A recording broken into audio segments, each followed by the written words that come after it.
Matthew, Mark, Luke, and John. That's the Mark that I'm talking about. Okay? So I always say this though, because I don't think that St. Mark did it all alone. I feel like there was always someone that was there prior to him in Egypt that kind of gave him a little bit of a boost. Anyone may know who that person may be? Very famous. Moses? Moses. Moses kind of hated Egypt. I'm not gonna lie with you at this point. Peter? No, not Peter. Do you know? No. Jesus himself. Jesus, the story goes, King Herod was the king at the time, and King Herod wanted to find and kill Jesus because it was told that there's going to be this young baby who's going to grow up and he's going to be an amazing king.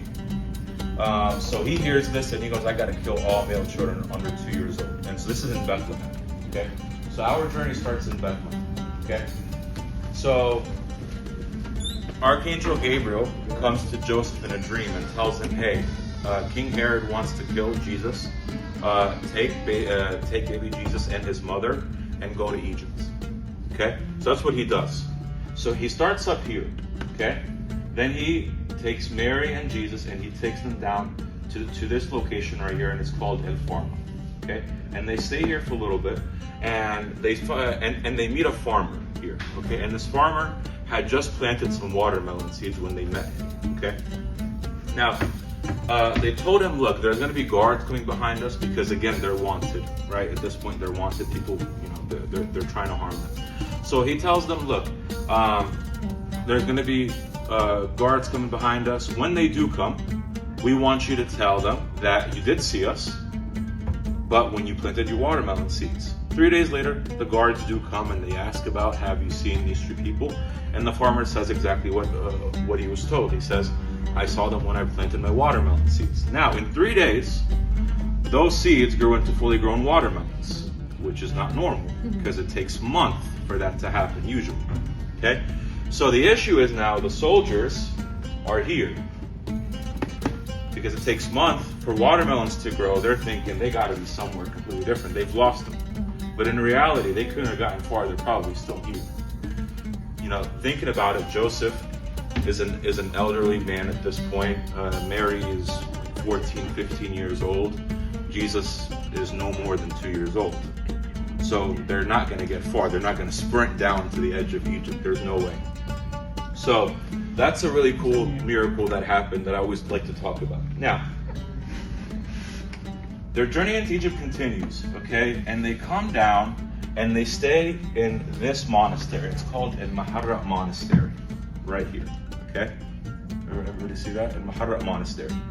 They stay here for a little bit, okay? Back then it wasn't called El Maharra Monastery yet, but this is an area where they stayed in for a while, okay? So what happens is they stay there for about 6 months. That's what church tradition says. They stay there for about 6 months. And in fact, there was an altar established by our Lord Jesus Christ himself in that area. And so later on, monks start coming into this area and they want to make a monastery in that place. And they want to establish an altar here. But they aren't able to because St. Mary comes to the head monk in a dream and tells him, hey, you can't do this because, my son already did that when he was alive, so you don't need to establish something that's already established. So what he does is he just builds the monastery around that area and they just kind of move on with their lives. Now, there's a cool story about this specific area, okay?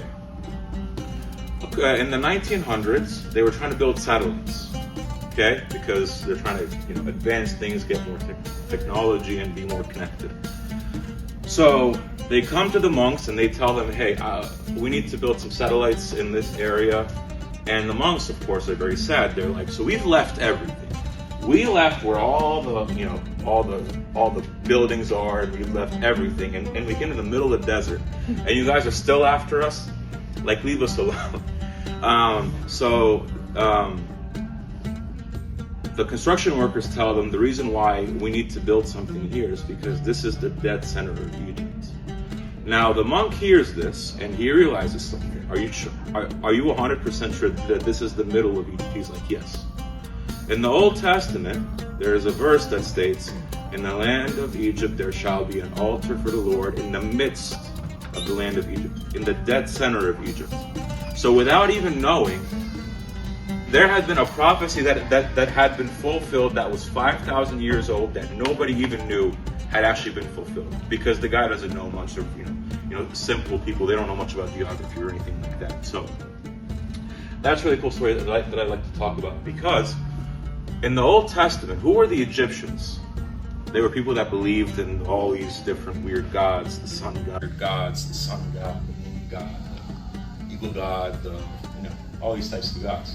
So in the Old Testament, it's unconceivable that there could be any type of way that these are the same people that could somehow believe in the Jewish God, so to speak. So that's always really cool. Now, at the end, about 3.5 years later, Herod dies, and then they go back to Israel. So when they come back, I just want you to show you guys this real quick, okay? So I said they started off here in Bethlehem, right? Okay. They went here. I'm trying to get this so that way you guys can really see it. So they started up here. Where's that? Up here. Okay. They come here. They go this way. So they go left. Then they go south. They come back up, and they come back this way. What does that look like? What shape is that? Upside down L or staff? A cross? Cross. They blessed all of Egypt in their journey with the sign of the cross, even before the cross even had any symbolism at all. So that's always really cool to talk about. So that's why, and additionally, when they would travel anywhere, the statues that the ancient Egyptians had built in all the temples, anywhere that they would walk, the statues would literally crumble to their feet, everywhere they went. Now, St. Mark, 40 years later, comes into Egypt, what I talked about earlier, right? St. Mark comes in, and then he starts talking to them about about Jesus. And so then they talk to him, they're like, there was this kid who was here 40 years ago, who was doing some crazy things. They're talking about the same guy he's talking, that's exactly what I'm talking about. So that's why I always say St. Mark had a little bit of help by Jesus Christ himself, because that was the only other place that Jesus stepped foot in physically, other than Israel, of course. That was the only other spot that he visited, which was Egypt, which is a very huge blessing. So that's kind of the end of Station 1. Station 2 is now I'm talking about the 5 senses. So as you walked in, if you take a whiff, what did you guys smell as you walked in?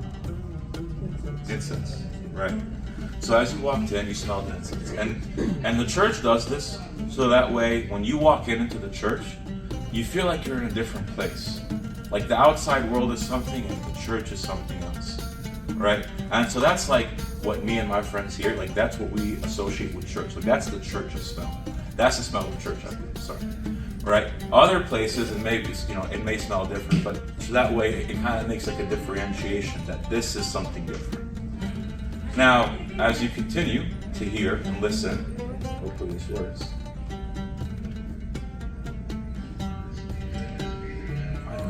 This is the first time working. So, as you listen, these are hymns that we sing, and these hymns, I like to say, are from the days of the ancient pharaohs themselves. These tunes, at least, are from the days of the ancient pharaohs themselves. Okay? What the ancient Egyptians did is this. Okay? For example, there is a hymn that's called the burial hymn, right?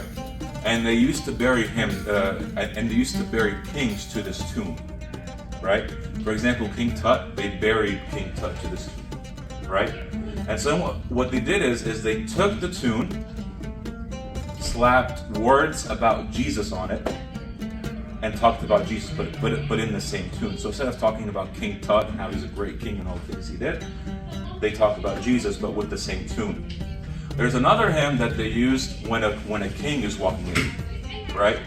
We do the same thing, but instead of talking about the kings of the pharaohs and all of these things, we talk about the pope and the bishop. As they're walking into church, we say this hymn when they're walking in. It's called the introduction hymn or no, but there's like a name I'm trying to get. It's like the entrance hymn. Entrance hymn is what I was trying to find. The entrance hymn. So that's kind of where our hymns stem off. So that's very cool because these are hymns that are like 4,000, 5,000 years old. No other church I think has that type of connection. Additionally, we use sense of sight a lot, right? You walked in, you saw all of these great, a lot of pictures. You have no idea what's going on. There's things up here in Station 3, which I'll get to in a little bit. Even smell and sight. This is our sensor, right? And so this is what we use to sense the church, to use it for the incense, right? And so even this has symbolic references, right? There's 3 strands for the Father, the Son, and the Holy Spirit, and how they're one. That's why there's a strand in the middle. There's 12 bells for the 12 disciples. This on the bottom represents the womb of Saint Mary. And during various times in the liturgy, the priest is going to walk around the church, swinging this around. And what people are going to see, they're going to see smoke rise up into the heavens. So it gives them an indication that, hey, just like as the smoke reaches the heavens, so will your prayers also reach the heavens. So go ahead and make a prayer because they will reach the heavens, they will reach God. So this is a good reminder for them.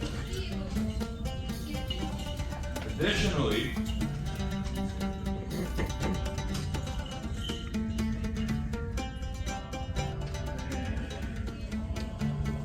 even our languages are very interesting, all right? Anybody can recognize any of these languages? Which one? Which one do you recognize? Well, it's English. English? What do you think? Greek, and Okay. So he says Greek. Greek or Coptic. So this one's English, this one's Arabic, this one's Coptic. Now you said Greek and you're not 100% wrong. It's just a little bit weird. So let me explain. Okay. So the ancient Egyptians wrote in hieroglyphics. And as we know, nobody understands hieroglyphics. Nobody can read it until a couple hundred years ago when they found the Rosetta Stone. So in the 3rd and 2nd century BC before Christ, the Greeks start coming into Egypt. Okay? The Greeks can't read hieroglyphics. The Egyptians can't understand the Greeks. It's a mess. So they gotta do some kind of compromise. So they create Coptic. What they did is they took the ancient Egyptian language, they took the dialect of the Egyptians, but they put it into Greek letters. I kind of talked to this about Arabic and English. I cannot read and write Arabic to save my life. Like I can do it, but it's difficult, right? But I can speak it. I can speak it and I can understand it. My mom speaks and writes Arabic and she understands Arabic, and she speaks and writes English and she understands English. Okay? I want to text her something, right? I want to tell her hi, but in Arabic, right? So hi in Arabic is ahlan. Okay? So what I'll text her A-H-L-A-N.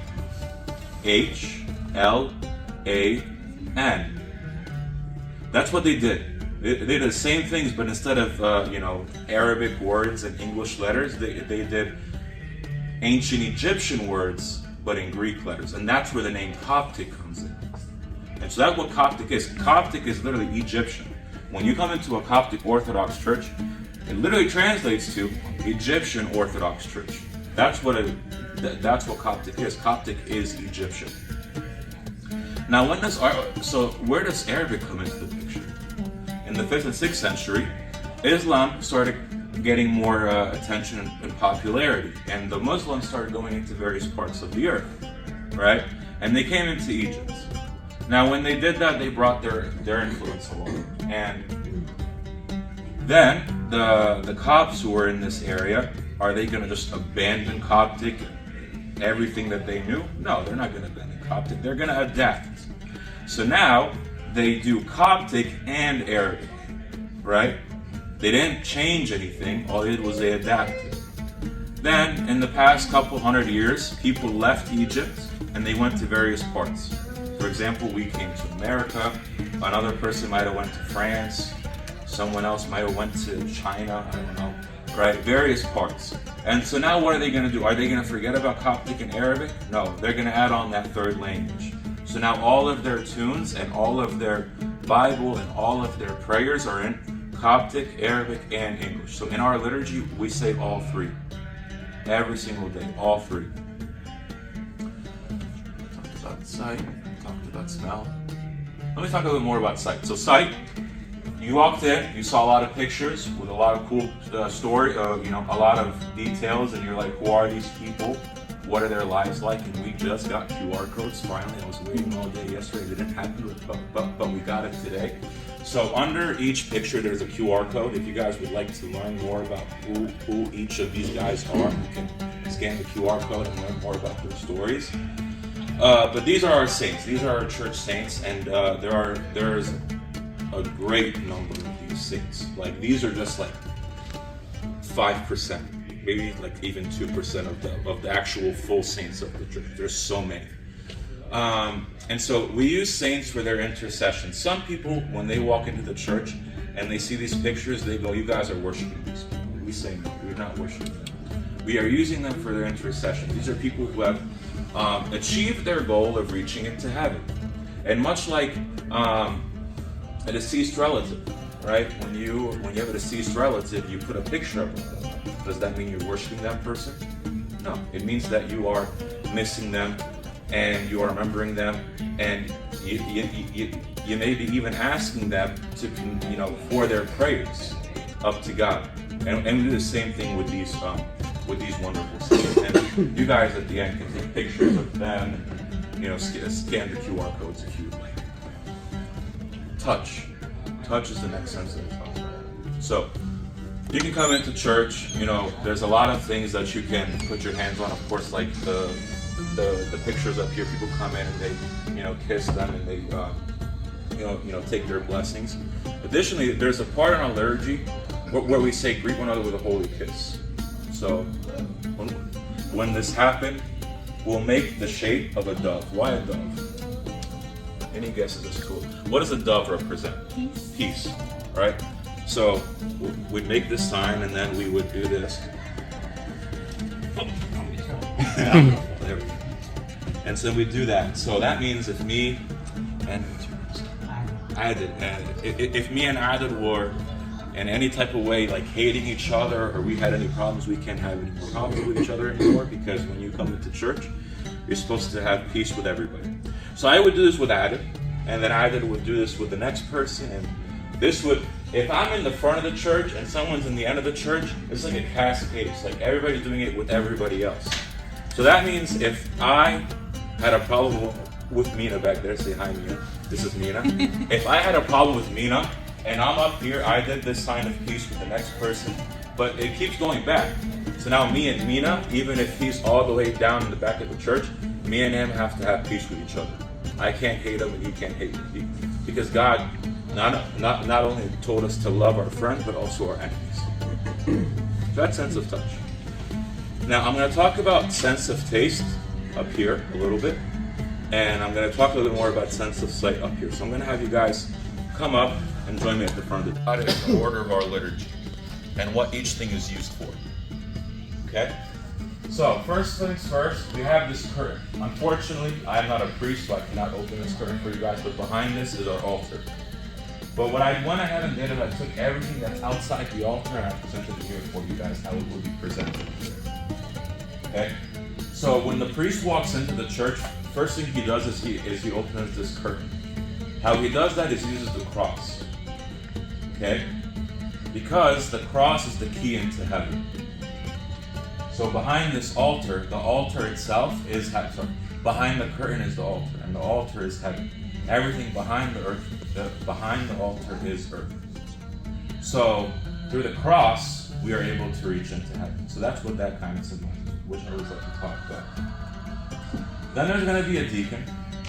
The deacon will present up an offering to the priest. The deacon is going to be wearing this. The priest is going to be wearing that. Okay? The priest is standing here. The deacon is going to carry this plate to the priest. Okay? Inside this plate is our offering. is our offering. And this is where sense of taste comes in. Martin's gonna give you guys some bread so you can taste. So go ahead and pass that around while I talk. So this is our offering. Thankfully, we are not in the Old Testament anymore, so there are no blood offerings. We now offer a piece of bread. So this is our Orban. This is our offering. Okay? So I'm going to talk a little bit about the Orban. So in here, it's a circle. Because in geometry class, we learned that a circle has no end. Just like God has no end. Then in Coptic, it says Agios, Otheos, Agios, Yesheros, Agios, Othanatos, which translates to Holy God, Holy Mighty, Holy. Okay. Then there's 12 crosses for the 12 disciples. Then there's 5 holes for the 5 wounds of Christ on the cross. So the deacon is going to present an odd number of these. 1, 3, 5, 7, 9, so on and so forth. And the priest will choose the best looking one. Okay? Why the best one, you may ask? Because Christ was the best. And he was without blemish. So the priest has to do his best job to find the one with the least amount of blemishes, with the best circle, with the best stamp, with the best hole, with the best everything. Now, what's going to happen? Actually, I'm still going to use this. He will take this piece of bread, okay? He's going to pour water over it, okay? During our liturgy, what we're doing is we are going through the entire life of Christ, piece by piece, step by step. So now, once he pours water over it, that means that now Christ has been baptized, okay? After this, he's going to place this piece of bread in this pattern right here, okay? So he's going to put that here, okay? After that, the priest, there's a chalice. Can you all see that chalice right there? Okay. So what the priest is going to do is then he's going to pour wine and water in that chalice. Why wine and water? Any idea why wine and water? The blood of Christ when he was pierced. Yeah. When he was pierced, what came out? Water and blood. So that's why we use water and wine. Okay. Now, after this point, we believe that this is the actual body and blood of Christ. So even though I made this piece of bread yesterday, once Abuna chooses it, not even I can touch it. Even though I literally just made this, right? Only the priest can touch it. even the vessels themselves. If you notice, I'm not allowed to touch it with my bare hand. I'm only allowed to touch it if there's something between my hand and the vessel. Only the priest can hold it. So, what's going to happen is the priest will then cover up the entire altar. Cover up the entire altar. And so then that signifies that Christ has been crucified and buried. Then later on, he's going to uncover the altar, which means that Christ has now been resurrected. Okay? So now we've pretty much went through the life of Jesus, so now all that's left to do is to have communion. So he'll take the piece of bread that we had, which is now the actual body of Christ, as I said earlier, and he's going to divide it into small pieces. And every single person is going to come up in a row, and he'll be using this. So he'll be here, right? And so he's going to be feeding each and every single person, one by one individually. Okay? Yes, ma'am. Do you guys take off your shoes? For communion, yes. When you're a deacon, so when you're wearing that, you have to take off your shoes. When you're inside the altar, shoes off, of course. Even with a deacon or no deacon, shoes off, and only males are allowed inside the altar. Now, in certain churches, I've seen this where the priest. So, do you see the two doors here, and here? I've seen it where the priest is standing like right there inside. People come in from here, and they have communion in there, and they come out, but they're not in the middle. They're on the side. I've seen that as well. So it kind of just depends. Why is it that they take his shoes off? As well, respect, and also because I mean, again, yes, for Moses, Moses' and also like we're thinking this is heaven, you know, so gotta take off your shoes. Where was it? Communion. Yes. How big is the piece? Like this big or? It depends. It depends. So if there's a lot of people and there's a small piece of urbana, then the priest, like everybody's got to take is the thing, and it's all going to be done at the end. So that's where I was about to talk about. So every single piece must be eaten, right? But sometimes we're all humans. The priest is also human. He makes mistakes. What happens is when he's feeding someone, a small piece of crumb is going to fall on the ground. Now I said earlier that every piece must be eaten. So because every single piece, even that crumb, is called a pearl because it's precious and valuable. So what happens is everybody stops what they're doing. The priest, who's like 80 years old, is on, bending down. The deacons stop what they're doing. They're coming over. The sweet old lady coming from over there, comes trying to help him, and then they find it, and he has to eat it. Okay. Now, while communion is going on, the deacons are chanting, and when they chant, they're using two types of instruments: cymbals and triangles. In the liturgy, we only use two instruments. This is it. No guitar, no drums. There's no orchestra. By orchestra, what do you mean by that? Like children sing. Chorus? Chorus. Yeah, well, that's what the deacons are. So the deacons are the chorus, so to speak. So, for example, everybody's getting communion, right? So there's deacons out here, and they're chanting, and they're leading the congregation in chant. So people are singing along while the deacons are leading that chant. So to speak, yes. But not exactly in like a chorus where it's like a performative piece. You know what I mean? Yeah. But someone can use guitar, someone can use drums, but not in the liturgical setting. If they're doing praises outside of liturgy, they can use a guitar, no problem, right? There are songs that people have made that are praise songs that people have made in the recent 20, 30 years. That yes, you can use a guitar with or a drum with. So that is fine, but not in the actual liturgical setting. Now, the blood. What's going to happen is the priest is holding the chalice, and he's holding the mysterious spoon. Here's the spoon. It looks like this. Okay. So he's holding those two items. Okay.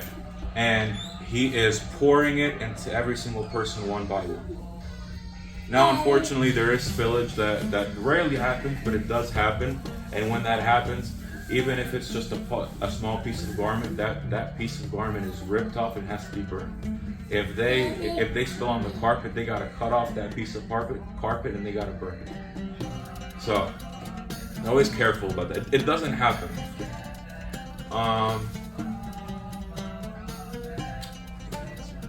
Yeah, I went about 2.5 hour liturgy right there in about 10 minutes, so that's like record time, I think.